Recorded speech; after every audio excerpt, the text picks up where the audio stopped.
Headlines. ಒಳ ಮೀಸಲಾತಿ ಜಾರಿಗೆ ಆಗ್ರಹಿಸಿ ಬೆಳಗಾವಿಗೆ ತೆರಳುತ್ತಿದ್ದ ನರಸಪ್ಪ ದಂಡೋರ್ ಸೇರಿ ಹಲವು ಹೋರಾಟಗಾರರ ಬಂಧನ. ಮಹಾತ್ಮ ಗಾಂಧಿ ಉದ್ಯೋಗ ಖಾತ್ರಿ ಹೆಸರು ಬದಲಿ ವಿರೋಧಿಸಿ ಕಾಂಗ್ರೆಸ್ ಮಹಿಳಾ ಘಟಕದಿಂದ ಪ್ರತಿಭಟನೆ. ಡಿಸೆಂಬರ್ 20ರಂದು ಅಂತರ್ಶಾಲಾ ವಿಜ್ಞಾನ ಮೇಳ, ವಿಜೇತರಿಗೆ ಪ್ರಶಸ್ತಿ ಪ್ರದಾನ. ತನ್ವೀರ್ ಅಹಮದ್. ಕಾರ್ಮಿಕ ಸಂಹಿತೆ ಜಾರಿ ವಿರೋಧಿಸಿ ಔಷಧಿ ಮಾರಾಟ ಪ್ರತಿನಿಧಿಗಳಿಂದ ಪ್ರತಿಭಟನೆ. ಸ್ಟೂಡೆಂಟ್ ಇಸ್ಲಾಮಿಕ್ ಆರ್ಗನೈಸೇಷನ್ ನಿಂದ 2 ತಿಂಗಳ ಕಾಲ ಕಲಿಕಾ ಕಲ್ಯಾಣ ಅಭಿಯಾನ. ಕಲ್ಯಾಣ ಕರ್ನಾಟಕ ಜಿಲ್ಲೆಗಳ ಶೈಕ್ಷಣಿಕ ಸಮಸ್ಯೆಗಳ ಕುರಿತು ಚರ್ಚೆ. ಇರ್ತಿಯಾಸ್. ಮತ್ತು ಕ್ರಿಸ್ಮಸ್ ಹಬ್ಬದ ಅಂಗವಾಗಿ ಕಲ್ವಾರಿ ಫಾಸ್ಟರ್ ಅಸೋಸಿಯೇಷನ್ ನಿಂದ ಶುಭಯಾತ್ರೆ ಕಾಲ್ನಡಿಗೆ. Father S James. ಪರಿಶಿಷ್ಟ ಜಾತಿಗಳ ಸಂಪೂರ್ಣ ಒಳ ಮೀಸಲಾತಿ ಕಾನೂನಾತ್ಮಕವಾಗಿ ಜಾರಿಗೊಳಿಸಬೇಕು ಎಂಬ ಬೇಡಿಕೆಯನ್ನ ಮುಂದಿಟ್ಟು ರಾಯಚೂರು ನಗರದಿಂದ ಬೆಳಗಾವಿ ಕಡೆಗೆ ತೆರಳುತ್ತಿದ್ದ ಮಾದಿಗ ದಂಡೋರ ಸಂಘಟನೆಯ ಕಾರ್ಯಕರ್ತರನ್ನ ಲಿಂಗಸೂರು ತಾಲೂಕಿನ ಬೆಳಗಾವಿ ರಾಷ್ಟ್ರೀಯ ಹೆದ್ದಾರಿಯಲ್ಲಿ ಪೊಲೀಸರು ತಡೆದು ವಶಕ್ಕೆ ಪಡೆದರು. ಸಂಘಟನೆ ಅಧ್ಯಕ್ಷ ಬಿ ನರಸಪ್ಪ ದಂಡೋರ ಅವರ ನೇತೃತ್ವದಲ್ಲಿ ನಡೆದ ಬೆಳಗಾವಿ ಚಲೋ ಹೋರಾಟದ ವೇಳೆ ಕಾರ್ಯಕರ್ತರು ಹೆದ್ದಾರಿಯಲ್ಲಿ ಪಟ್ಟು ಬಿಡದೆ ಪ್ರತಿಭಟನೆ ನಡೆಸಿ ಪರಿಶಿಷ್ಟ ಜಾತಿಗಳ ಒಳ ಮೀಸಲಾತಿ ಕಾನೂನು ರೂಪದಲ್ಲಿ ಜಾರಿಯಾಗುವವರೆಗೂ ಹೋರಾಟ ನಿಲ್ಲಿಸುವುದಿಲ್ಲ ಎಂದು ಘೋಷಿಸಿದರು. ರಾಜ್ಯ ಸರ್ಕಾರ ನಡೆಯನ್ನು ಖಂಡಿಸಿ ಅಮರಣಾಂತ ಉಪವಾಸ ಧರಣಿ ಸತ್ಯಾಗ್ರಹ ನಡೆಸಲು ಹೊರಡುತ್ತಿದ್ದ ಹೋರಾಟಗಾರರನ್ನು ಬೆಂಗಳೂರಿನ IDIG ಹಾಗೂ ಬೆಳಗಾವಿ ಕಮಿಷನರ್ ಮತ್ತು ಬಳ್ಳಾರಿ IG ಅವರ ಮೇಲ್ದರ್ಜೆ ಆದೇಶದ ಮೇರೆಗೆ ತಡೆದಿರುವುದಾಗಿ ಸಂಬಂಧಪಟ್ಟ ಪೊಲೀಸರು ತಿಳಿಸಿದರು. ಇದನ್ನು ತೀವ್ರವಾಗಿ ಖಂಡಿಸಿದ ಹೋರಾಟಗಾರರು ಸರ್ಕಾರ ಪೊಲೀಸರನ್ನು ಬಳಸಿ ಸಾಮಾಜಿಕ ನ್ಯಾಯದ ಹಕ್ಕನ್ನು ಕುಂಠಿತಗೊಳಿಸಿದ್ದಕ್ಕೆ ಎಂದು ಆಕ್ರೋಶ ವ್ಯಕ್ತಪಡಿಸಿದರು. ತಡೆದಿರುವುದಾಗಿ ಸಂಬಂಧಪಟ್ಟ ಪೊಲೀಸರು ತಿಳಿಸಿದರು. ಇದನ್ನು ತೀವ್ರವಾಗಿ ಖಂಡಿಸಿದ ಹೋರಾಟಗಾರರು ಸರ್ಕಾರ ಪೊಲೀಸರನ್ನು ಬಳಸಿ ಸಾಮಾಜಿಕ ನ್ಯಾಯದ ಹಕ್ಕನ್ನು ಕುಂಠಿತಗೊಳಿಸಿದರು ಎಂದು ಆಕ್ರೋಶ ವ್ಯಕ್ತಪಡಿಸಿದರು. ಚಳಿಗಾಲ ಅಧಿವೇಶನದಲ್ಲಿ ಸಂಪೂರ್ಣ ಒಳ ಮೀಸಲಾತಿಯನ್ನು ಕಾನೂನು ಕಾಯ್ದೆಯಡಿ ಜಾರಿಗೊಳಿಸಬೇಕು ಹಾಗೂ ಮುಂದಿನ ರಾಜಕೀಯ ಹಾಗೂ ನಗರದ ಸ್ಥಳೀಯ ಸಂಸ್ಥೆಗಳ ಚುನಾವಣೆಯಲ್ಲಿ ಸೂಕ್ತ ಮೀಸಲಾತಿ ಕಲ್ಪಿಸಬೇಕು ಎಂಬುದು ಬಹುದಿನಗಳ ಬೇಡಿಕೆ ಎಂದು ಸಂಘದ ಮುಖಂಡರು ಸ್ಪಷ್ಟಪಡಿಸಿದರು.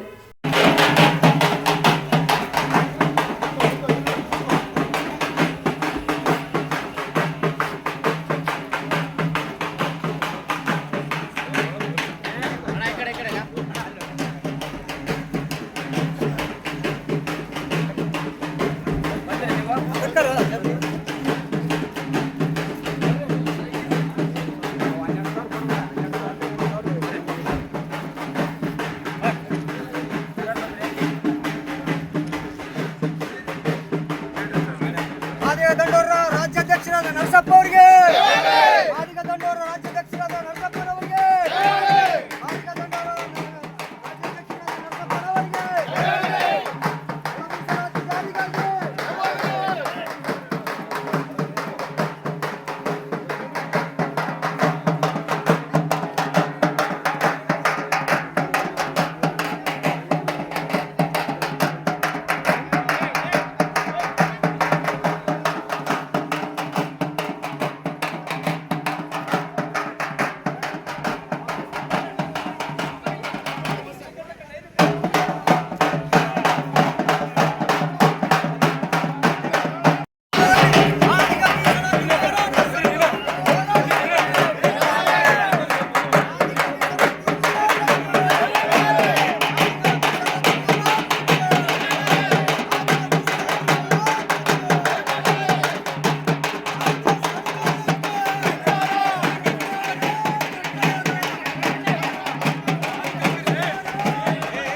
ಮನೆ ಮನೆಗೆ ಭೇಟಿ ಕೊಡ್ತಾ ಇದ್ದಾರೆ, ಮನೆ ಮನೆಗೆ ತಿರುಗಾಡಿ ಪೊಲೀಸರು ನಮ್ಮನ್ನು ಕೆಡಿತಾ ಇದ್ದಾರೆ.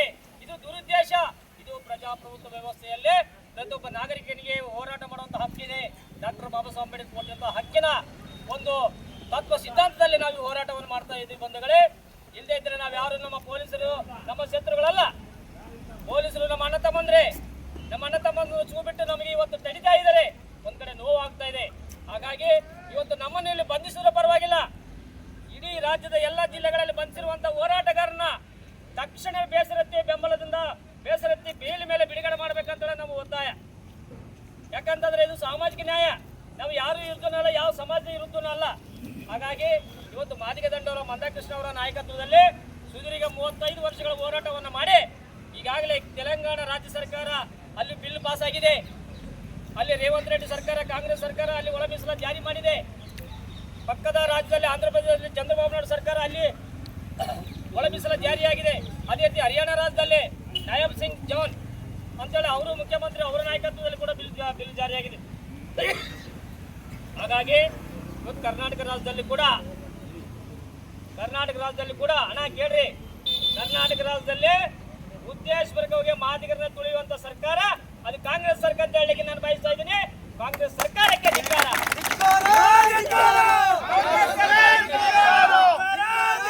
ಯಾರ ವಿರೋಧಿಗಳು ನಾವಲ್ಲ. ನಮಗೆ ಬರಬೇಕಾದಂತ ಹಕ್ಕನ್ನು ನಾವು ಕೇಳ್ತಾ ಇದ್ದೀವಿ ಬಂಧುಗಳೇ. ಅದು ಆ ಹಕ್ಕು ಸುಮಾರು 35 ವರ್ಷದಿಂದ ಕೇಳುತ್ತಾ ಬಂದಿವೆ. ಅದಕ್ಕೆ ಈ ದುಷ್ಟ ಕಾಂಗ್ರೆಸ್ ಸರ್ಕಾರ ನಮ್ಮನ್ನು ಕಡೆಗಣಿಸ್ತಾ ಬಂದಿದೆ ಬಂಧುಗಳೇ.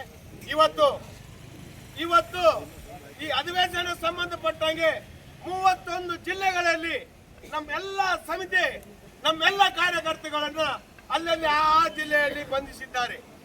ನಾವು ತಪ್ಪು, ಪೊಲೀಸರು ತಪ್ಪು ಅಂತ ನಾವು ಹೇಳಕತ್ತಿಲ್ಲ. ಸರ್ಕಾರದ ಕೈಗೊಂಬೆ ಆಗಿದೆ ಪೊಲೀಸ್ ಡಿಪಾರ್ಟ್ಮೆಂಟ್. ಆದರೆ ಪೊಲೀಸ್ ಡಿಪಾರ್ಟ್ಮೆಂಟ್ ನಮಗೆ ಸಹಾಯ ಸಹಕಾರ ಮಾಡುತ್ತಾನೆ ಬಂದಿದೆ.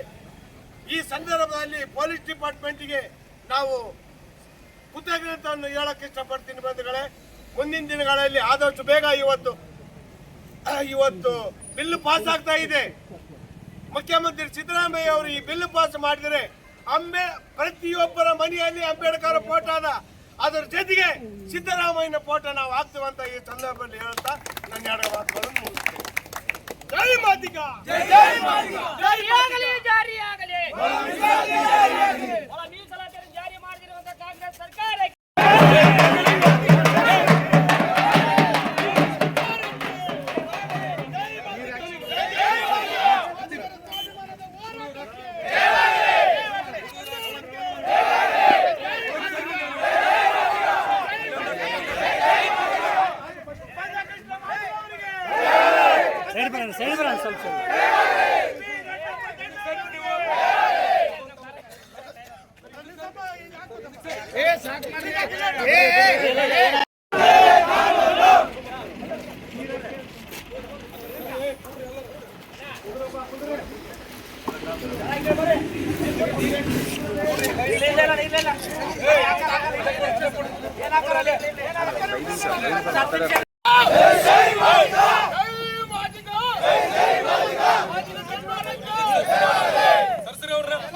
ಒಳ ಮೀಸಲಾತಿ ಜಾರಿ ಮಾಡದ ರಾಜ್ಯ ಕಾಂಗ್ರೆಸ್ ಸರ್ಕಾರಕ್ಕೆ, ಒಳ ಮೀಸಲಾತಿಯನ್ನು ಜಾರಿ ಮಾಡದೆ ಮೋಸ ಮಾಡುತ್ತಿರುವ ರಾಜ್ಯ ಕಾಂಗ್ರೆಸ್ ಸರ್ಕಾರಕ್ಕೆ, ಒಳ ಮೀಸಲಾತಿಯನ್ನು ಜಾರಿ ಮಾಡದ ಸಿದ್ದರಾಮಯ್ಯ ಸರ್ಕಾರಕ್ಕೆ,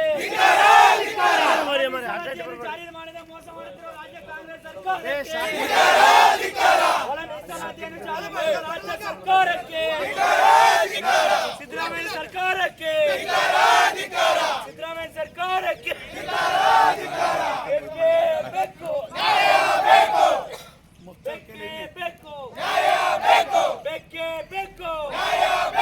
ರಕ್ತವನ್ನು ಚೆಲ್ಲುತ್ತೇವೆ, ರಕ್ತವನ್ನು ಚೆಲ್ಲುತ್ತೇವೆ, ರಕ್ತವನ್ನು ಚೆಲ್ಲುತ್ತೇವೆ. ಜಾರಿಯಾಗಲಿ, ಜಾರಿಯಾಗಲಿ, ಜಾರಿಯಾಗಲಿ. ಜಾರಿಯಾಗಲಿ. ಒಳ ಮೀಸಲಾತಿ ಕಾನೂನು ಚೌಕಟ್ಟಿನಲ್ಲಿ ಜಾರಿಯಾಗಲಿ. ಒಳ ಮೀಸಲಾತಿ ವರ್ಗೀಕರಣ ಕಾಯ್ದೆ ರೂಪದಲ್ಲಿ ಜಾರಿಯಾಗಲಿ. ಒಳ ಮೀಸಲಾತಿ ಕಾಯ್ದೆ ರೂಪದಲ್ಲಿ ಜಾರಿಯಾಗಲಿ.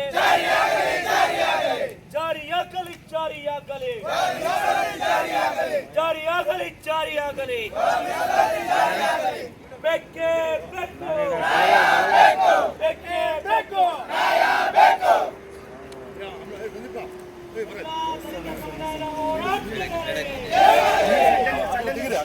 ಸಮುದಾಯದ ಹೋರಾಟಗಾರರಿಗೆ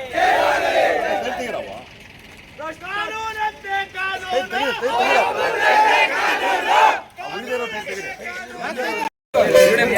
ಭ್ರಷ್ಟ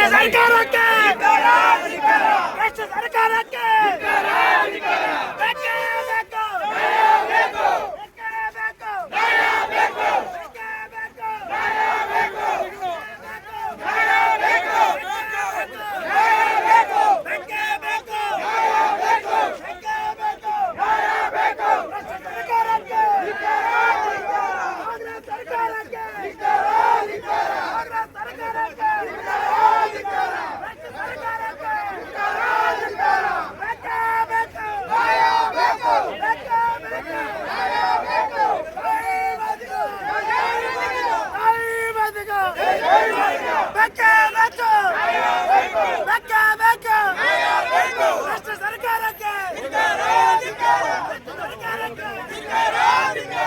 ಭ್ರಷ್ಟ ಕಾಂಗ್ರೆಸ್ ಸರ್ಕಾರಕ್ಕೆ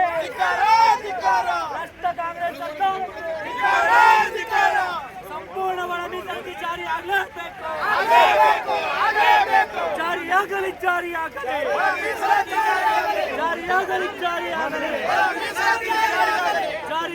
ಜಾರಿಯಾಗಲಿ.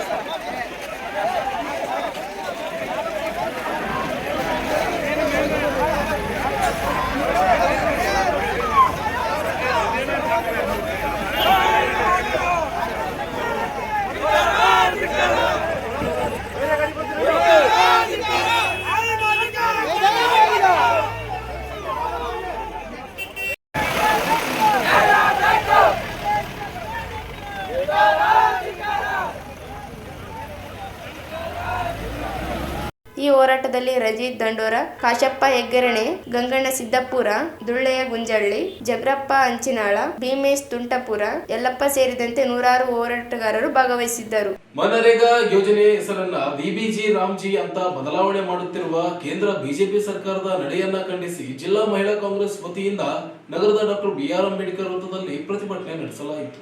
ನಗರದ ಅಂಬೇಡ್ಕರ್ ವೃತ್ತದಲ್ಲಿ ಜಮಾವಹಿಸಿದ ಕಾಂಗ್ರೆಸ್ ಮಹಿಳಾ ಕಾರ್ಯಕರ್ತರು ಮೊದಲಿಗೆ ಡಾಕ್ಟರ್ ಬಿಆರ್ ಅಂಬೇಡ್ಕರ್ ಪುತ್ಥಳಿಗೆ ಮಾಲಾರ್ಪಣೆ ಮಾಡಿದರು. ಕೇಂದ್ರ ಸರ್ಕಾರ ಮಾನೆಗೆರೆ ಹೆಸರು ಬದಲಾವಣೆ ಮಾಡುವ ಮೂಲಕ ರಾಜಕೀಯ ಮಾಡುತ್ತಿರುವುದು ಖಂಡನೀಯವಾಗಿದೆ ಎಂದರು. ಕೇಂದ್ರ ಬಿಜೆಪಿ ಸರ್ಕಾರ ಯೋಜನೆಯನ್ನು ಸಮರ್ಪಕವಾಗಿ ಜಾರಿಗೊಳಿಸದೆ ಹೆಸರು ಬದಲಾವಣೆ ಮಾಡುವುದು ಸರಿಯಲ್ಲ. ಇದರಿಂದ ಏನು ನಿರೀಕ್ಷಿಸಲು ಸಾಧ್ಯ ಎಂದು ಪ್ರಶ್ನಿಸಿದರು.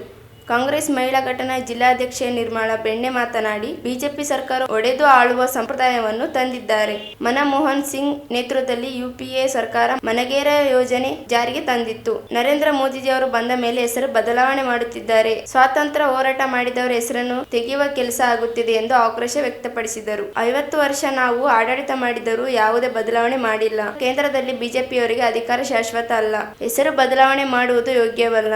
ಆರ್ಎಸ್ಎಸ್ ಇತಿಹಾಸ ಸಿದ್ಧಾಂತ ಮಹಾತ್ಮ ಗಾಂಧಿ ವಿರುದ್ಧ ಸಿದ್ಧಾಂತವಾಗಿದೆ ಎಂದು ಆರೋಪಿಸಿದರು. ಬಿಜೆಪಿ ಸರ್ಕಾರಕ್ಕೆ ಮೊದಲಿನಿಂದಲೂ ಮಹಾತ್ಮ ಗಾಂಧಿ ಮೇಲೆ ವೈರುತ್ವ ಇತ್ತು. ಮಹತ್ತರವಾದ ಮನರೇಗಾ ಯೋಜನೆ ಬಡವರಿಗಾಗಿ ಇದ್ದ ಯೋಜನೆ. ಅದನ್ನ ಏಕೆ ಬದಲಾವಣೆ ಮಾಡುತ್ತಿದೆ ಎಂದು ಪ್ರಶ್ನಿಸಿದರು. ಮಹಾತ್ಮ ಗಾಂಧಿ, ನೆಹರು ಬಗ್ಗೆ ವೈರುತ್ವ ದೇಶ ಇದೆ. ಹಾಗಾಗಿ ದ್ವೇಷ ಹೆಚ್ಚಿಸುವ ಕೆಲಸ ಮಾಡುತ್ತಿದ್ದಾರೆ. ಕೇಂದ್ರ ಸರ್ಕಾರ ಕೂಡಲೇ ಹೆಸರು ಬದಲಾವಣೆ ಮಾಡುವುದನ್ನು ಕೈ ಬಿಡದೇ ಇದ್ದರೆ ದೇಶಾದ್ಯಂತ ಹೋರಾಟ ನಡೆಸಲಾಗುತ್ತೆ ಎಂದು ಎಚ್ಚರಿಸಿದರು.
ಬಿಜೆಪಿ ಸರ್ಕಾರ ವಿರುದ್ಧ ನಾವು ಇವತ್ತು ಒಂದು ಪ್ರತಿಭಟನೆಯನ್ನು ರಾಯಚೂರು ಜಿಲ್ಲೆಯ ಮಹಿಳಾ ಕಾಂಗ್ರೆಸ್ನಿಂದ ಇವತ್ತು ನಾವು ಮಾಡ್ತಾ ಇದ್ದೀವಿ.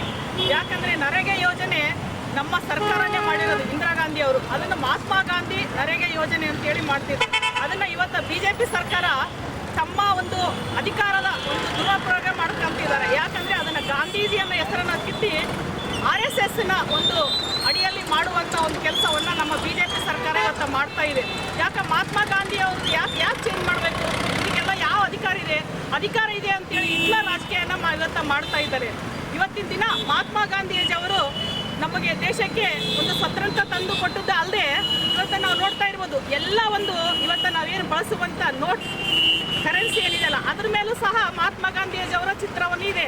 ಎಲ್ಲ ನೋಟ್ಗಳಲ್ಲಿ 1 ರೂಪಾಯಿಲಿಂದ ಇತ್ತು, 10 ರೂಪಾಯಲ್ಲಿ ಇದೆ, ಎಲ್ಲ ರೂಪಾಯಿದಲ್ಲಿ ಇವತ್ತು ಮಹಾತ್ಮ ಗಾಂಧಿ. ಮುಂದಿನ ದಿನಗಳಲ್ಲಿ ಅದನ್ನು ಚೇಂಜ್ ಮಾಡಲ್ಲ ಅಂಬೋದು ಏನು ಗ್ಯಾರಂಟಿ? ಮಾಡೇ ಮಾಡ್ತಾರೆ. ಯಾಕಂದರೆ ಇವತ್ತು ಇದನ್ನು ಮಾಡಿದವರು ಅದನ್ನು ಮಾಡಲ್ಲ. ಅದಕ್ಕೆ ಬಿಜೆಪಿ ಸರ್ಕಾರ ವಿರುದ್ಧ ನಾವು ಇವತ್ತನ್ನು ಮಾಡ್ತಾ ಇದ್ದೇವೆ. ಇದನ್ನು ಏನಾದರೂ ಅವರು ಹಿಂದಕ್ಕೆ ತಗೊಂಡ್ರು ಒಳ್ಳೆಯದು.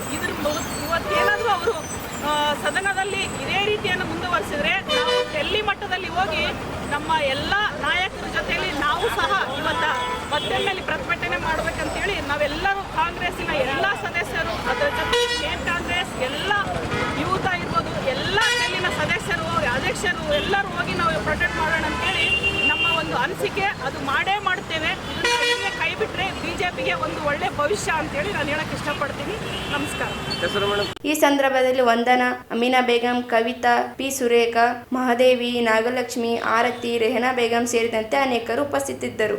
ಶೈಕ್ಷಣಿಕ ಅಧ್ಯಯನವನ್ನ ಸಂಶೋಧನೆಯೊಂದಿಗೆ ಸಂಯೋಜಿಸಲು ಡಿಸೆಂಬರ್ 20ರಂದು ನಗರದ ಕೃಷಿ ವಿಜ್ಞಾನಿಗಳ ವಿಶ್ವವಿದ್ಯಾಲಯದಲ್ಲಿ ಜಿಲ್ಲಾ ಮಟ್ಟದ ಅಂತರ್ಶಾಲಾ ವಿಜ್ಞಾನ ಮೇಳ ಆಯೋಜಿಸಲಾಗಿದೆ ಎಂದು ತನ್ವೀರ್ ಅಹಮದ್ ಹೇಳಿದರು. ಅವರಿದ್ದು ಮಾಧ್ಯಮಗೋಷ್ಠಿ ಉದ್ದೇಶಿಸಿ ಮಾತನಾಡಿದ, ಕಳೆದ 4 ವರ್ಷಗಳಿಂದ ವಿಜ್ಞಾನ ಮೇಳ ಆಯೋಜಿಸಲಾಗಿತ್ತು. 5ನೇ ವರ್ಷ ಜಿಲ್ಲಾ ಮಟ್ಟದ ಅಂತರ್ಶಾಲಾ ಮೇಳ ನಡೆಯಲಿದೆ. LJ academy, Vijay sport club, Shine PU college, Miller dockers trust ಹಾಗೂ ಅಬ್ದುಲ್ ರಹಿಮಾನ್ ವೆಲ್ಟರ್ ಸೆಂಟರ್ಗಳ ಸಂಯೋಗದಲ್ಲಿ ನಡೆಯಲಿದೆ. 4ನೇ ತರಗತಿಯಿಂದ 10ನೇ ತರಗತಿ ಮಕ್ಕಳಿಗೆ ನಡೆಯಲಿರುವ ಸ್ಪರ್ಧೆಗೆ ಜಿಲ್ಲೆಯ 27 ವಿದ್ಯಾರ್ಥಿಗಳ ಸಂಶೋಧನಾ ಯೋಜನೆಗಳು ಪ್ರದರ್ಶನಗೊಳ್ಳಿವೆ. 116 ವೈಯಕ್ತಿಕ ಹಾಗೂ ಇತರೆ ಗುಂಪು ವಿಭಾಗದ ಸಂಶೋಧನಾ ಆಧಾರಿತ ಪ್ರಯೋಗಗಳು ಪ್ರದರ್ಶನಗೊಳ್ಳಿವೆ. ವಿಜೇತರಿಗೆ ಬಡ್ಡಿಂಗ್ ಸೈಂಟಿಸ್ಟ್, ಎಮರ್ಜಿಂಗ್ ಸೈಂಟಿಸ್ಟ್ ಹಾಗೂ ಯಂಗ್ ಸೈಂಟಿಸ್ಟ್ ಪ್ರಶಸ್ತಿಗಳನ್ನು ಪ್ರದಾನ ಮಾಡಲಾಗುತ್ತಿದೆ. ಇತರೆ ವಿದ್ಯಾರ್ಥಿಗಳಿಗೂ ಪ್ರಮಾಣ ಪತ್ರ ನೀಡಲಾಗುತ್ತದೆ ಎಂದರು. ವಿಜ್ಞಾನ ಮೇಳದಲ್ಲಿ ವಿಜ್ಞಾನ ಮತ್ತು ತಂತ್ರಜ್ಞಾನ ಸಚಿವ ಎನ್ ಬೋಸರಾಜು ಉದ್ಘಾಟಿಸಲಾಗಿದ್ದಾರೆ. ಅತಿಥಿಗಳಾಗಿ ಕೃಷಿ ವಿಜ್ಞಾನ ವಿಶ್ವವಿದ್ಯಾಲಯದ ಕುಲಪತಿ ಡಾಕ್ಟರ್ ಎಂ ಹನುಮಂತಪ್ಪ, ಮಹಾನಗರ ಪಾಲಿಕೆ ಆಯುಕ್ತ ಜೋಬಿನ್ ಮಹೋಪಾತ್ರ, ರಿಮ್ಸ್ ನಿರ್ದೇಶಕ ಡಾಕ್ಟರ್ ರಮೇಶ್ BH ಭಾಗವಹಿಸಿದ್ದಾರೆ. ಬೆಳಗ್ಗೆ 10:30ರಿಂದ ಮಧ್ಯಾಹ್ನ 3:30ರವರೆಗೆ ಪ್ರದರ್ಶನ ನಡೆಯಲಿದೆ. ಸಂಜೆ ಪ್ರಶಸ್ತಿ ಪ್ರದಾನ ಸಮಾರಂಭ ಜರುಗಲಿದೆ. ವಿದ್ಯಾರ್ಥಿಗಳು, ಪಾಲಕರು, ವಿಜ್ಞಾನ ಶಿಕ್ಷಕರು ಭಾಗವಹಿಸುವಂತೆ ಮನವಿ ಮಾಡಿದರು. ರಾಯಚೂರಿನಲ್ಲಿ ರಾಯಚೂರು ಜಿಲ್ಲಾ ಅಂತರ್ಶಾಲಾ ವಿಜ್ಞಾನ ಮೇಳವನ್ನು ಹಮ್ಮಿಕೊಳ್ತಾ ಇದೆ. ಇದರ ಮೊದಲು 4 ಬಾರಿ ಈಗಾಗಲೇ ನಾವು ರಾಯಚೂರಿನಲ್ಲಿ ಅಂತರ್ಶಾಲಾ ವಿಜ್ಞಾನ ಮೇಳವನ್ನು ಹಮ್ಮಿಕೊಂಡಿದ್ದೇವೆ. ಇದರ ಮುಖ್ಯ ಉದ್ದೇಶ ಈಗಾಗಲೇ ನಿಮ್ಮ ಬೇರೆ ಸಹೋದರರಂತೆ ರಾಯಚೂರು ಜಿಲ್ಲೆ, ಯಾದಗಿರಿ ಜಿಲ್ಲೆ ಶೈಕ್ಷಣಿಕವಾಗಿ ಹಿಂದುಳಿದ ಪಟ್ಟಿಯನ್ನು ಕರ್ಕೊಂಡ್ಬಿಟ್ಟಿದ್ದೀವಿ ನಾವು. ಆ ಒಂದು ಪಟ್ಟಿಯನ್ನು ತೆಗೆಯೋದಕ್ಕೆ ನಮ್ಮದೇ ಆದಂತಹ ಪ್ರಯತ್ನವನ್ನು ನಾವು ರಾಯಚೂರು ಜಿಲ್ಲೆಯಲ್ಲಿ ಮಾಡ್ತಾ ಇದ್ದೇವೆ 4 ವರ್ಷದಿಂದ. ಸೊ 4ನೇ ತರಗತಿಯಿಂದ 10ನೇ ತರಗತಿ ವಿದ್ಯಾರ್ಥಿಗಳಲ್ಲಿ ಸಂಶೋಧನೆಯ ಮನೋಭಾವವನ್ನು ಬೆಳೆಸಬೇಕು ಎಂಬ ಕಾರಣದಿಂದ ನಾವು ಈ ಒಂದು ವಿಜ್ಞಾನ ಮೇಳವನ್ನು ಹಮ್ಮಿಕೊಳ್ತಾ ಇದ್ದೇವೆ. So LJ academy research and development ಸಂಸ್ಥೆಯು ಇವರ ಸಹಯೋಗದೊಂದಿಗೆ Vijay sports, Shahin PU college, Miller doctors trust ಹಾಗೂ ಅಬ್ದುಲ್ ರಹೀಂ ವೆಲ್ಫೇರ್ ಟ್ರಸ್ಟ್ ಇವರ ಸಹಯೋಗದೊಂದಿಗೆ ಈ ಕಾರ್ಯಕ್ರಮದಲ್ಲಿ 4ನೇ ತರಗತಿಯಿಂದ 10ನೇ ತರಗತಿಯ ವಿದ್ಯಾರ್ಥಿಗಳು ಭೌತ ವಿಜ್ಞಾನ, ಜೈವಿಕ ವಿಜ್ಞಾನ ಮತ್ತು ಪರಿಸರ ವಿಜ್ಞಾನ ಎಂಬ 3 ವಿಭಾಗದಲ್ಲಿ ತಮ್ಮ ಪ್ರಯೋಗಗಳನ್ನು ತಯಾರು ಮಾಡಿ ಪ್ರದರ್ಶಿಸಿದ್ದಾರೆ. ಈ ವಿಜ್ಞಾನ ಮೇಳವು ಇದೇ ದಿನಾಂಕ 20ನೇ ತಾರೀಕು ಶನಿವಾರದಂದು ರಾಯಚೂರಿನ ಕೃಷಿ ವಿಶ್ವವಿದ್ಯಾಲಯದಲ್ಲಿ ಹಮ್ಮಿಕೊಳ್ಳಲಾಗಿದೆ. ಸೊ ಈ ಒಂದು ವಿಜ್ಞಾನ ಮೇಳದಲ್ಲಿ ಸುಮಾರು 257 ವಿದ್ಯಾರ್ಥಿಗಳು 116 ವೈಯಕ್ತಿಕ ಮತ್ತು ಗುಂಪು ಯೋಜನೆಗಳನ್ನು ಪ್ರದರ್ಶಿಸುತ್ತಿದ್ದಾರೆ. ಈ ಒಂದು ಪ್ರಯೋಗಗಳಲ್ಲಿ ಆಯ್ಕೆಯಾದ ವಿದ್ಯಾರ್ಥಿಗಳಿಗೆ ಬಡ್ಡಿಂಗ್ ಸೈಂಟಿಸ್ಟ್, ಎಮರ್ಜಿಂಗ್ ಸೈಂಟಿಸ್ಟ್ ಮತ್ತು ಯಂಗ್ ಸೈಂಟಿಸ್ಟ್ ಎಂಬ ಬಿರುದುಗಳನ್ನು ಕೂಡ ಕೊಟ್ಟು ಸನ್ಮಾನವನ್ನು ಮಾಡಲಾಗುತ್ತದೆ. ಈ ಒಂದು ರಾಯಚೂರು ಅಂತರ್ಶಾಲಾ ವಿಜ್ಞಾನ ಮೇಳವನ್ನು ಕರ್ನಾಟಕ ಸರ್ಕಾರದ ನೀರಾವರಿ ಹಾಗೂ ವಿಜ್ಞಾನ ಮತ್ತು ತಂತ್ರಜ್ಞಾನ ಸಚಿವರಾದ ಶ್ರೀ NS ಬೋಸರಾಜು ಅವರು ಉದ್ಘಾಟನೆ ಮಾಡಲಿದ್ದಾರೆ. ಕೃಷಿ ವಿಶ್ವವಿದ್ಯಾಲಯದ ಕುಲಪತಿ ಶ್ರೀ ಎಂ ಹನುಮಂತಪ್ಪ, ರಾಯಚೂರು ಮಹಾನಗರ ಪಾಲಿಕೆಯ ಆಯುಕ್ತರು ಶ್ರೀ ಜುಬಿನ್ ಮೊಹಪಾತ್ರ, IAS ಹಾಗೂ ರಿಮ್ಸ್ನ ಡೀನ್ ಕಮ್ ಡೈರೆಕ್ಟರ್ ಆಗಿರುವಂತಹ ಶ್ರೀ ರಮೇಶ್ BH ಅವರು ಗೌರವಾನ್ವಿತ ಅತಿಥಿಗಳಾಗಿ ಈ ಒಂದು ಕಾರ್ಯಕ್ರಮದಲ್ಲಿ ಭಾಗವಹಿಸಿದ್ದಾರೆ. ಈ ವಿಜ್ಞಾನ ಮೇಳವು ಬೆಳಗ್ಗೆ 10:30ರಿಂದ ಮಧ್ಯಾಹ್ನ 3:30ರವರೆಗೆ ವಿದ್ಯಾರ್ಥಿಗಳಿಗಾಗಿ, ಪಾಲಕರಿಗಾಗಿ, ಶಿಕ್ಷಣ ಪ್ರೇಮಿಗಳಾಗಿ ಹಮ್ಮಿಕೊಳ್ಳಲಾಗಿದೆ. ನಂತರ 3:30ರಿಂದ 6 ಗಂಟೆಯವರೆಗೆ ಪ್ರಶಸ್ತಿ ಪ್ರದಾನ ಕಾರ್ಯಕ್ರಮ ಜರುಗಲಿದೆ.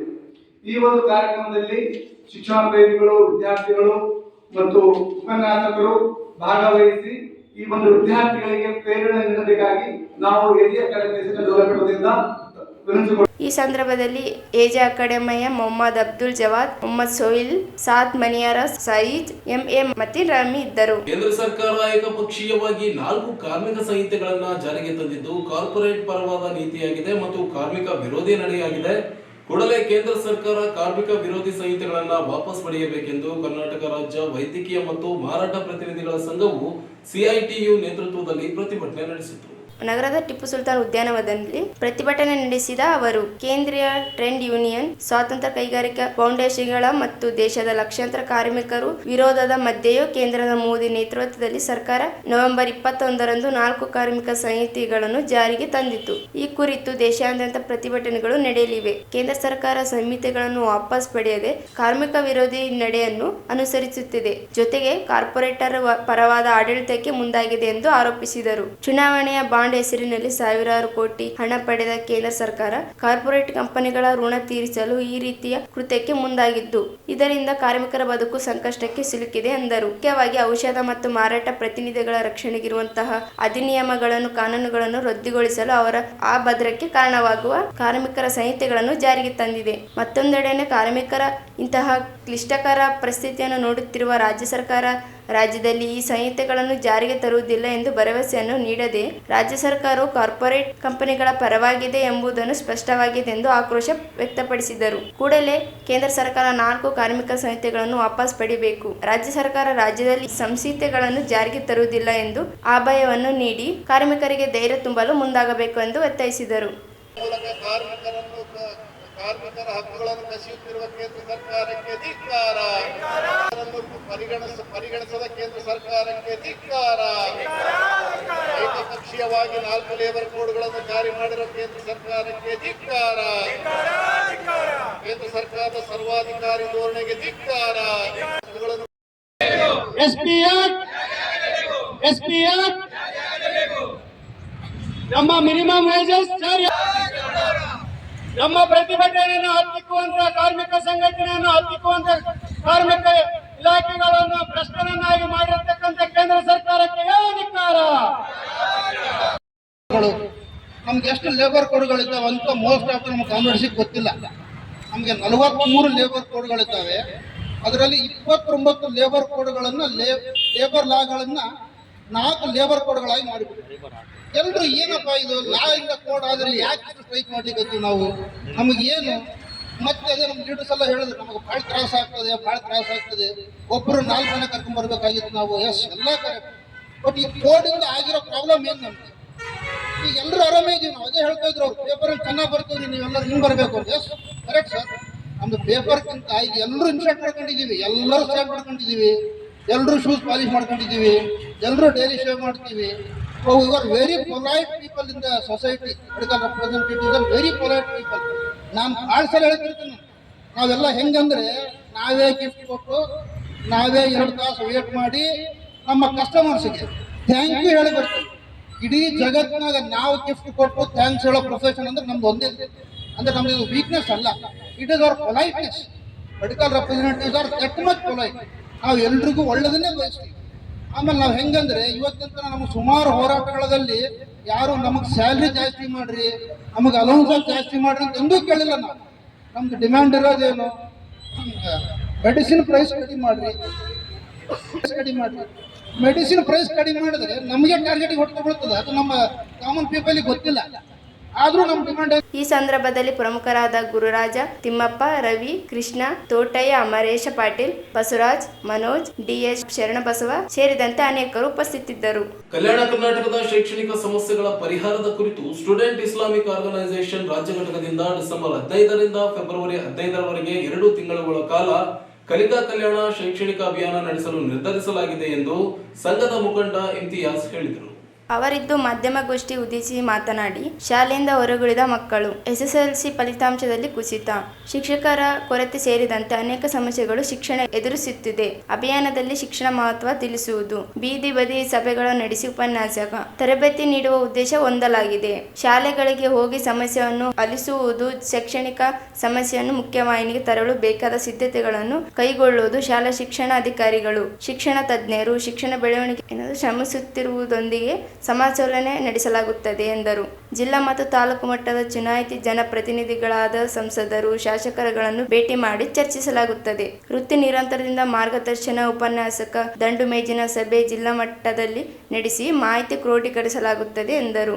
ಸೈಯದ್ ಆಕಿಫ್ ಅಯಾನ್ ಮಾತನಾಡಿ, ಕಲ್ಯಾಣ ಕರ್ನಾಟಕದ 7 ಜಿಲ್ಲೆಗಳಲ್ಲಿ ನಡೆಯಲಿರುವ ಕಲಿಕಾ ಕಲ್ಯಾಣ ಅಭಿಯಾನ ಮೂಲಕ ಶೈಕ್ಷಣಿಕ ಸಮಸ್ಯೆ ಪರಿಹಾರ ಸವಾಲುಗಳ ಕುರಿತು ಸಮಾಲೋಚಿಸಲಾಗುತ್ತದೆ. ಗುಣಮಟ್ಟ ಶಿಕ್ಷಣಕ್ಕೆ ಸಮುದಾಯ ಜವಾಬ್ದಾರಿಯನ್ನು ಜಾಗೃತಗೊಳಿಸಲು ಜೊತೆಗೆ ಸರ್ಕಾರವನ್ನು ಗಮನ ಸೆಳೆಯುವ ಪ್ರಯತ್ನ ನಡೆಸಲಾಗುತ್ತದೆ ಎಂದರು. Students Islamic organisation of India Raichur ಜಿಲ್ಲೆ ತಮ್ಮೆಲ್ಲರಿಗೂ ಈ ಒಂದು ಪತ್ರಿಕಾಗೋಷ್ಠಿಯಲ್ಲಿ ನಾನು ಎಸ್ಐಒ ಒಂದು ವಿದ್ಯಾರ್ಥಿ ಮತ್ತು ಯುವಕರ ಸಂಘಟನೆ ಆಗಿದೆ. ಕಳೆದ 44 ವರ್ಷಗಳಿಂದ ಈ ಒಂದು ದೇಶದಲ್ಲಿ, ವಿಶೇಷವಾಗಿ ಕರ್ನಾಟಕ ಒಂದು ರಾಜ್ಯದಲ್ಲಿ ವಿದ್ಯಾರ್ಥಿಗಳ ಪರವಾಗಿ ವಿದ್ಯಾರ್ಥಿಗಳ ಸಮಸ್ಯೆಗಳನ್ನು ಹೋಗಲಾಡಿಸುವ ಕೆಲಸ, ಅವರ ವಿದ್ಯಾರ್ಥಿ ವೇತನದ ಕೆಲಸ ಆಗಿರಬಹುದು, ಅವರ ಹಾಸ್ಟೆಲ್ಗಳ ಸಮಸ್ಯೆ ಆಗಿರಬಹುದು, ಅವರ ಇನ್ನಿತರ ಶೈಕ್ಷಣಿಕ ಸಮಸ್ಯೆಗಳನ್ನು ಹೋಗಲಾಡಿಸುವಂತಹ ಒಂದು ಕೆಲಸ ಒಂದು ವಿದ್ಯಾರ್ಥಿ ಎಸ್ಐಒ ಸಂಘಟನೆ ಕಳೆದ 40 ವರ್ಷಗಳಿಂದ ಮಾಡ್ತಾ ಇದೆ. ಇವತ್ತು ವಿಶೇಷವಾಗಿ ನಾವು ಕಲ್ಯಾಣ ಕರ್ನಾಟಕದಲ್ಲಿ ಒಂದು ಶೈಕ್ಷಣಿಕ ಉನ್ನತಿಗಾಗಿ ಶೈಕ್ಷಣಿಕ ಸಮಸ್ಯೆಗಳನ್ನು ನಾವು ಮುಖ್ಯವಾಹಿನಿಗೆ ತರುವಂತಹ ಒಂದು ಕೆಲಸವನ್ನು ನಾವು ಮಾಡ್ತಾ ಇದ್ದೇವೆ. ಇದೇ ಒಂದು ಕಾರಣದಿಂದ ನಾವು ಒಂದು ಎಸ್ಐಒ ರಾಜ್ಯ ಘಟಕ, ಎಸ್ಐಒ ಕರ್ನಾಟಕ ರಾಜ್ಯ ಘಟಕ ವಿಶೇಷವಾಗಿ ಕಲ್ಯಾಣ ಕರ್ನಾಟಕದ ಒಂದು ಶೈಕ್ಷಣಿಕ ಸಮಸ್ಯೆ, ಒಂದು ಹಿಂದುಳಿದ ಭಾಗ ಶಿಕ್ಷಣದಲ್ಲಿ ಯಾದಗಿರಿ, ರಾಯಚೂರು, ಪ್ರತಿಯೊಂದು ಯಾವುದು ಕೂಡ ಕೆಳಗೆ ಇರುವ ಒಂದು ಜಿಲ್ಲೆಗಳು ಅಂತೇಳಿ ನಾವು ಪ್ರತಿ ವರ್ಷ ನೋಡ್ತಾ ಇದ್ದೇವೆ. ಇನ್ನೊಂದು, ಸರ್ಕಾರಿ ಶಾಲೆಗಳಲ್ಲಿ ದಾಖಲಾತಿಗಳ ದರ ಕಡಿಮೆ ಆಗ್ತಾ ಇರುವುದು, ಮತ್ತೆ ಎಸ್ಎಸ್ಎಲ್ಸಿ ಎಕ್ಸಾಮ್ಗಳಲ್ಲಿ ಪ್ರತಿಶತ ಅವರು ಫೇಲ್ ಆಗುವ ಸಂಖ್ಯೆ ಹೆಚ್ಚಾಗ್ತಾ ಇರೋದು. ಇದು ಕೂಡ ಇಂತಹ ಒಂದು ಸಮಸ್ಯೆಗಳನ್ನು ಮನಗೊಂಡು ನಾವು ಕಲಿಕೆ ಶಿಕ್ಷಣ ಎಂಬ ಅಭಿಯಾನದಲ್ಲಿ ಕಲಿಕೆ ಕಲ್ಯಾಣ ತಾಲೀಮಿ ತರಫಿ ಇದೆ ಕಲಿಕೆ ಕಲ್ಯಾಣ ಎಂಬ ಧ್ಯೇಯ ವಾಕ್ಯದಲ್ಲಿ ಈ ಒಂದು ಎಸ್ಐಒ ರಾಜ್ಯ ಘಟಕ ಒಂದು ಅಭಿಯಾನವನ್ನು ನಡೆಸ್ತಾ ಇದೆ. ಈ ಒಂದು ಅಭಿಯಾನವು ಇದೇ ಡಿಸೆಂಬರ್ 15ರಿಂದ ಪ್ರಾರಂಭವಾಗಿ ಫೆಬ್ರವರಿ 15 ತನಕ ನಮ್ಮ ಒಂದು ಅಭಿಯಾನ ಇದೆ. ಡಿಸೆಂಬರ್ 15ರಿಂದ ಫೆಬ್ರವರಿ 15ರವರೆಗೆ ನಮ್ಮ ಈ ಒಂದು ಅಭಿಯಾನ ನಡೀತಾ ಇದೆ. ಕಲಿಕೆ ಕಲ್ಯಾಣ ಎಂಬ ಧ್ಯೇಯ ವಾಕ್ಯದಡಿ ಎಸ್ಐಒ ರಾಜ್ಯ ಘಟಕ ಈ ಒಂದು ಅಭಿಯಾನವನ್ನು ನಡೆಸ್ತಾ ಇದೆ. ಇಂದು ಈ ಒಂದು ರಾಯಚೂರು ಜಿಲ್ಲೆಯಲ್ಲಿ ನಾವು ಕಲ್ಯಾಣ ಕರ್ನಾಟಕದ ಒಂದು ಭಾಗ ರಾಯಚೂರು ಜಿಲ್ಲೆ. ಅದರ ಒಂದು ಭಾಗವಾಗಿ ರಾಯಚೂರು ಜಿಲ್ಲೆಯಲ್ಲಿ ಎಲ್ಲಾ ಒಂದು ಸಾರ್ವಜನಿಕರಲ್ಲಿ ನಾವು ರಾಯಚೂರಿನ ಎಲ್ಲ ತಾಲೂಕುಗಳಲ್ಲಿ ನಾವು ಶೈಕ್ಷಣಿಕ ಸಮಸ್ಯೆಗಳ ಬಗ್ಗೆ ನಾವು ಚರ್ಚಿಸುವ ಒಂದು ಭಾಗವಾಗಿ ಇವತ್ತು ನಾವು ಅದೇ ಒಂದು ಅಭಿಯಾನದ ಒಂದು ಭಾಗ ಈ ಒಂದು ಪತ್ರಿಕಾಗೋಷ್ಠಿಯನ್ನು ನಾವು ಇವತ್ತು ನಿಮ್ಮ ಮುಂದೆ ನಾವು ಹಮ್ಮಿಕೊಂಡಿದ್ದೇವೆ. ಈ ಸಂದರ್ಭದಲ್ಲಿ ಆರಿಫ್ ನೂರ್ ಅಹಮದ್, ಆಫೀಸ್ ಇನ್ನಿತರು ಇದ್ದರು. ಕಲ್ವರಿ ಫಾಸ್ಟರ್ಸ್ ಅಸೋಸಿಯೇಷನ್ ನಿಂದ ಕ್ರಿಸ್ಮಸ್ ಹಬ್ಬದ ಅಂಗವಾಗಿ ಡಿಸೆಂಬರ್ 19ರಂದು ಶುಭಯಾತ್ರೆಯನ್ನ ನಗರದ ರೈಲ್ವೆ ಸ್ಟೇಷನ್ ನಿಂದ ಡಾಕ್ಟರ್ BR ಅಂಬೇಡ್ಕರ್ ವೃತ್ತದವರೆಗೆ ಸಂಜೆ 5 ಗಂಟೆಗೆ ನಡೆಸಲಾಗುತ್ತದೆ ಎಂದು ಅಸೋಸಿಯೇಷನ್ನ ಉಪಾಧ್ಯಕ್ಷ ಎಸ್ ಜೇಮ್ಸ್ ಹೇಳಿದರು. ಅವರಿದ್ದ ಮಾಧ್ಯಮಗೋಷ್ಠಿ ಉದ್ದೇಶಿಸಿ ಮಾತನಾಡಿ, ಕ್ರಿಸ್ಮಸ್ ಹಬ್ಬದ ಅಂಗವಾಗಿ ನಡೆಯಲಿರುವ ಶುಭಯಾತ್ರೆಯಲ್ಲಿ ಸಮಾಜದ ಎಲ್ಲ ಬಾಂಧವರು ಹೆಚ್ಚಿನ ಸಂಖ್ಯೆಯಲ್ಲಿ ಭಾಗವಹಿಸಿ ಯಶಸ್ವಿಗೊಳಿಸುವಂತೆ ಮನವಿ ಮಾಡಿದರು. ಶುಭಯಾತ್ರೆಯಲ್ಲಿ ಯೇಸು ಪ್ರಭುಗಳ ಸಂದೇಶ, ಕ್ರಿಸ್ಮಸ್ ಹಾಡು, ಕಿರುನಾಟಕ, ನೃತ್ಯ, ಸಂಗೀತ ಕಾರ್ಯಕ್ರಮಗಳು ನಡೆಯಲಿವೆ ಎಂದರು. ಉದ್ದೇಶದಿಂದ ಈ ನಮ್ಮ ಕಲ್ವರಿ ಕ್ರಿಶ್ಚಿಯನ್ ಅಸೋಸಿಯೇಷನ್ 19ನೇ ತಾರೀಕು 12ನೇ ಇದೇ ತಿಂಗಳು ಸಾಯಂಕಾಲ 5 ಗಂಟೆಯಿಂದ ನಾವು ಸ್ಟೇಷನ್ ರಸ್ತೆಯಿಂದ ಅಂಬೇಡ್ಕರ್ ರಸ್ತೆವರೆಗೆ ನಾವು ಪಾದಯಾತ್ರೆ ಮಾಡುತ್ತಾ ನಮ್ಮ ದೇವರ ವಾಕ್ಯಗಳನ್ನು ಕೂಡ ಹೇಳುತ್ತಾ ಮತ್ತು ಕೀರ್ತನೆಗಳನ್ನು ಕೂಡ ಹಾಡುತ್ತಾ ನಾವು ಪಾದಯಾತ್ರೆಯನ್ನು ಈ ಬಾಬಾ ಸಾಹೇಬ್ ಅಂಬೇಡ್ಕರ್ ವೃತ್ತದವರೆಗೆ ನಾವು ಕಾಲ್ನಡಿಗೆಯಲ್ಲಿ ಬರುವಂತವರಾಗಿದ್ದೇವೆ. ಹಾಗೂ ಅದಾದ ನಂತರ ಈ ಗಾಂಧಿ ಮಹಾತ್ಮ ಗಾಂಧಿ ಕ್ರೀಡಾ ಅಂಗಣ ಹೊರಗಡೆ ನಮ್ಮ ಕಾರ್ಯಕ್ರಮಗಳನ್ನು ನಾವು ಮಾಡುವಂತಕ್ಕಾಗಿ ಪರ್ಮಿಷನ್ ಕೂಡ ತೆಗೆದುಕೊಂಡಿದ್ದೇವೆ. ಆದ್ದರಿಂದ ಇದನ್ನು ನಾವು ಎಲ್ಲ ಕ್ರೈಸ್ತ ಬಾಂಧವರಿಗೆ ಹೇಳುವಂತದ್ದಾಗಿದೆ. ಏನಂತಂದರೆ 19ನೇ ತಾರೀಕು ಎಲ್ಲ ಕ್ರೈಸ್ತ ಬಾಂಧವರು ಈ ಒಂದು ಪಾದಯಾತ್ರೆಯಲ್ಲಿ ಕೂಡಿ ಈ ಒಂದು ಶುಭ ಸಮಾಚಾರವನ್ನು ತಿಳಿಸಬೇಕೆಂಬುದಾಗಿ ನಾವು ಅವರನ್ನು ಎಲ್ಲ ಕ್ರೈಸ್ತ ಬಾಂಧವರನ್ನು ಕರೆಯುವಂತವರಾಗಿದ್ದೇವೆ. ಆದ್ದರಿಂದ ಎಲ್ಲರೂ ಕ್ರೈಸ್ತ ಬಾಂಧವರು ಈ ಒಂದು ರ್ಯಾಲಿಯ ಪಾದ ಯಾತ್ರೆಯಲ್ಲಿ ಸೇರಿ ಇದನ್ನು ಯಶಸ್ವಿಗೊಳಿಸಬೇಕೆಂಬುದಾಗಿ ಅವರಿಗೆ ನಾವು ಹೃದಯಪೂರ್ವಕವಾಗಿ ನಾವು ಆಹ್ವಾನ ಮಾಡುತ್ತಾ ಇದ್ದೇವೆ. ಎಲ್ಲ ಸಂಘಟನೆಗಳು ಕೂಡ ಇದರಲ್ಲಿ ಭಾಗವಾಗಿ ಇದನ್ನು ಯಶಸ್ವಿಗೊಳಿಸಬೇಕಾಗಿ ನಾವು ಪ್ರತಿಯೊಬ್ಬರಿಗೆ ಆಹ್ವಾನ ಮಾಡುವಂತವರಾಗಿದ್ದೇವೆ. ಹಾಗೂ ಪ್ರೆಸ್ ನೋಟ್ನಲ್ಲಿ ಇರುವಂತಹ ಪತ್ರಕರ್ತರಿಗೂ ಮತ್ತು ನಾವು ಹೃದಯಪೂರ್ವಕವಾಗಿ ನಿಮ್ಮನ್ನು ಕೋರುವಂತವರಾಗಿದ್ದೇವೆ. ಇದನ್ನು ನಾವು 19/12/2025 ಶುಕ್ರವಾರ 5 ಗಂಟೆಯಿಂದ ನಾವು ಪ್ರಾರಂಭ ಮಾಡುವಂತವರಾಗಿದ್ದೇವೆ. ಈ ಸಂದರ್ಭದಲ್ಲಿ doctor C Prabhakar, M Anokha, ವಿಲನ್ಸ್ ಅವಿಲ್ ಕುಮಾರ್ ಇದ್ದರು. ಕೊನೆಯಲ್ಲಿ ಮತ್ತೊಮ್ಮೆ ಹೆಡ್ಲೈನ್ಸ್. ಒಳ ಮೀಸಲಾತಿ ಜಾರಿಗೆ ಆಗ್ರಹಿಸಿ ಬೆಳಗಾವಿಗೆ ತೆರಳುತ್ತಿದ್ದ ನರಸಪ್ಪ ದಂಡೋರ್ ಸೇರಿ ಹಲವು ಹೋರಾಟಗಾರರ ಬಂಧನ. ಮಹಾತ್ಮ ಗಾಂಧಿ ಉದ್ಯೋಗ ಖಾತ್ರಿ ಹೆಸರು ಬದಲಿ ವಿರೋಧಿಸಿ ಕಾಂಗ್ರೆಸ್ ಮಹಿಳಾ ಘಟಕದಿಂದ ಪ್ರತಿಭಟನೆ. ಡಿಸೆಂಬರ್ 20ರಂದು ಅಂತರ್ಶಾಲಾ ವಿಜ್ಞಾನ ಮೇಳ, ವಿಜೇತರಿಗೆ ಪ್ರಶಸ್ತಿ ಪ್ರದಾನ. ತನ್ವೀರ್ ಅಹಮದ್. ಕಾರ್ಮಿಕ ಸಂಹಿತೆ ಜಾರಿ ವಿರೋಧಿಸಿ ಔಷಧಿ ಮಾರಾಟ ಪ್ರತಿನಿಧಿಗಳಿಂದ ಪ್ರತಿಭಟನೆ. ಸ್ಟೂಡೆಂಟ್ ಇಸ್ಲಾಮಿಕ್ ಆರ್ಗನೈಸೇಷನ್ ನಿಂದ 2 ತಿಂಗಳ ಕಾಲ ಕಲಿಕಾ ಕಲ್ಯಾಣ ಅಭಿಯಾನ. ಕಲ್ಯಾಣ ಕರ್ನಾಟಕ ಜಿಲ್ಲೆಗಳ ಶೈಕ್ಷಣಿಕ ಸಮಸ್ಯೆಗಳ ಕುರಿತು ಚರ್ಚೆ. ಇಮ್ತಿಯಾಜ್. ಮತ್ತು ಕ್ರಿಸ್ಮಸ್ ಹಬ್ಬದ ಅಂಗವಾಗಿ ಕಲ್ವಾರಿ ಫಾಸ್ಟರ್ ಅಸೋಸಿಯೇಷನ್ ನಿಂದ ಶುಭಯಾತ್ರೆ ಕಾಲ್ನಡಿಗೆ. Father S James. ಇಷ್ಟು ಇವತ್ತಿನ ಸುದ್ದಿ. ಪ್ರಮುಖ ಸುದ್ದಿಗಳಿಗಾಗಿ ನೋಡ್ತಾ ಇರಿ ಮೆಗಾ ನ್ಯೂಸ್.